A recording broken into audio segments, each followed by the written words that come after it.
Big boss Malayalam 7-ാം season ഏറെ ആവേശത്തോടെ മുന്നേറുകയാണ്. ഇതിനിടയിൽ ഷോയുടെ മത്സരാർത്ഥികളുടെ പ്രതിഫലം സംബന്ധിച്ച ചർച്ചകളും പുരോഗമിക്കുകയാണ്. ബിഗ് ബോസ് മലയാളത്തിന്റെ എല്ലാ സീസണിലും വെച്ച് ഏറ്റവും കൂടുതൽ പ്രതിഫലം കൈപ്പറ്റിയ മത്സരാർത്ഥികൾ ആരൊക്കെയാണെന്ന് നമുക്ക് നോക്കിയാലോ?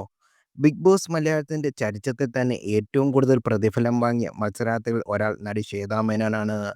ഒന്നാം സീസണിലെ മത്സരാർത്ഥിയായിരുന്നു താരം. ഒരു ദിവസം 1,00,000 രൂപയായിരുന്നു ശ്വേത ലഭിച്ചിരുന്ന പ്രതിഫലം. എന്നാൽ രണ്ടാം സീസൺ ബിഗ് ബോസ് മലയാളത്തിലെ ഒന്നാം സീസണിലെ മത്സരാർത്ഥിയെന്ന രഞ്ജിനി ഹരിദാസ് ആയിരുന്നു പട്ടികയിൽ. ഒരു ദിവസത്തിന് 80,000 രൂപയായിരുന്നു താരത്തിന് പ്രതിഫലമായി ലഭിച്ചിരുന്നത്. നടൻ അനൂപ് ചന്ദ്രന് പ്രതിദിവസം 71,000 രൂപയായിരുന്നു പ്രതിഫലമായി ലഭിച്ചിരുന്നു എന്നാണ് പറയുന്നത്. ഒന്നാം സീസണിലെ മത്സരാർത്ഥിയായിരുന്നു അനൂപ് ചന്ദ്രനും. ഏറ്റവും കൂടുതൽ പ്രതിഫലം കൈപ്പറ്റിയ ബിഗ് ബോസ് താരങ്ങളുടെ പട്ടികയിൽ അടുത്ത നടിയും അവതാരകയുമായി പേലിമണിയായിരുന്നു.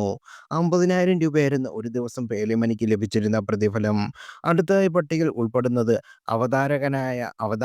അവതാരകയായ ആര്യ ബഡായി, നടൻ മണിക്കുട്ടൻ, നടി സുചിത്ര നായർ എന്നിവരെയാണ്.